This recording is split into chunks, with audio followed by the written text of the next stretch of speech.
ngicela silungise amaphutha. Ngiyazi ukuthi ngikonile, ngicela silungise amaphutha. Ngiyazi ukuthi ngikonile, ngicela silungise amaphutha. Ngiyazi ukuthi ngikonile, lokho wenzeka ekuqaleni ngeke phinde senzeka. Lokho wenzeka ekuqaleni ngeke phinde senzeka. Lokho wenzeka ekuqaleni ngeke phinde senzeka. Ngicela silungise amaphutha. Ngiyazi ukuthi ngikonile sana.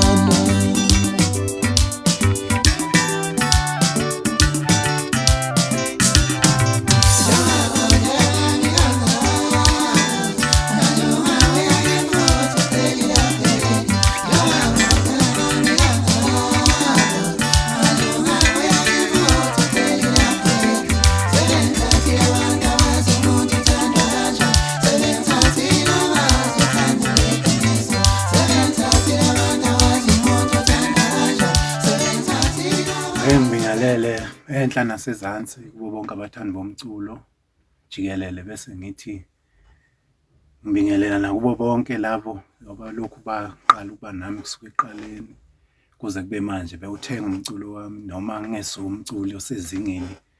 Ngibonge nalabo engisebenza nabo lapha eNkatlehong North okuyibona abawuthenge eqala umsebenzi wami noma kumanje ngisephezu kwawo ukuthi ngenza iy'nhlelo zawo, kodwa sebevele sebenawo bawuthengile.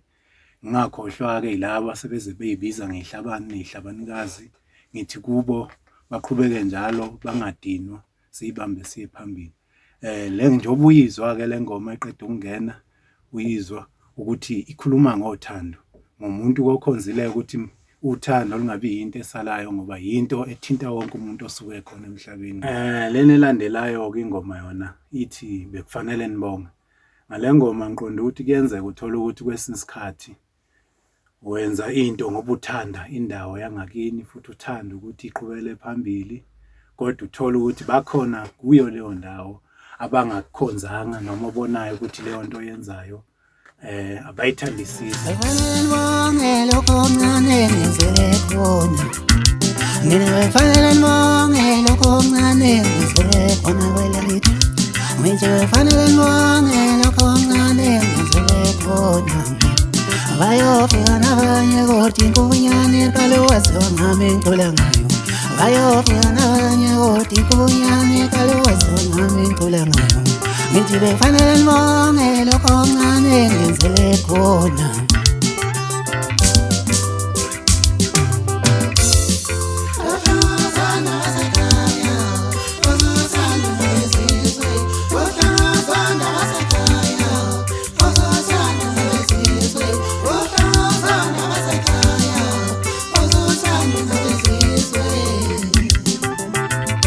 Le ngoma iqonde lokho-ke, ingakho ngithi uma ngicula yona kuba naleyo nto yokuthi lingasali igama lendawo yangakithi iNkunyane, ngoba ngaso sonke isikhathi uma ngisuke ngenza umculo noma bengiyitshela ithi kulowo nyaka angizukuba nayo ingoma ekhuluma ngayo, kodwa kuyazenzakalela ngoba nginothando lwendawo yangakithi. Futhi-ke uma bengingayithandi ngabe sengasuka kuyo ngoba iyindawo nje ebukeleke phansi futhi engenayo nentuthuko, kodwa ngenxa yokuyithanda ingakho namanje ngisekho. Kuyenzeka uthole ukuthi uma nithandana nomuntu, unomuntu wakho nithandana, bese uthola ukuthi ugcine sekhuluma lezo zinto okufanele ngabe ziyizimfihlo zenu nobabili, okufanele ngabe akayixoxi kubangani bakhe, akayixoxi kubantu, bese uthola ukuthi yena-ke ugcine seyikhipha lezo zinto. Le ngoma iqonde lokho, noma ngiyisusele ekuthenini uma ngibheka izinto ezenzekayo nje emhlabeni ukuthi abantu uma bebabili bathandana uthola ukuthi omunye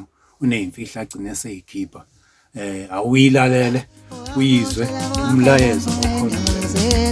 Wena buyixoxa kanjani nje? Owangutshela bonke abantu ngey'ndaba zethu. Wena la buyixoxa kanjani nje? Owangutshela bonke abantu ngey'ndaba zethu.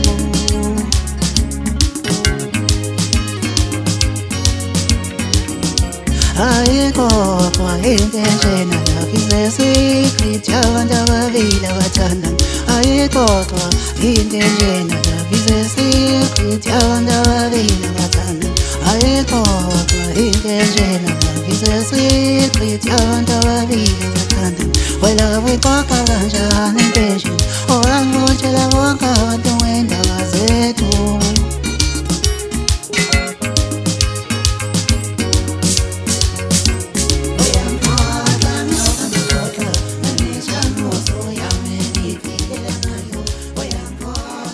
Lena yokugcina ke kule promo engiyenze yabasekugcineni hawu ngoba phela siyazi sonke ukuthi ke uma umculo wamaskandi hlala kukhona ukuthi iyadingeka ukuthi ibe khona ingoma yehawu.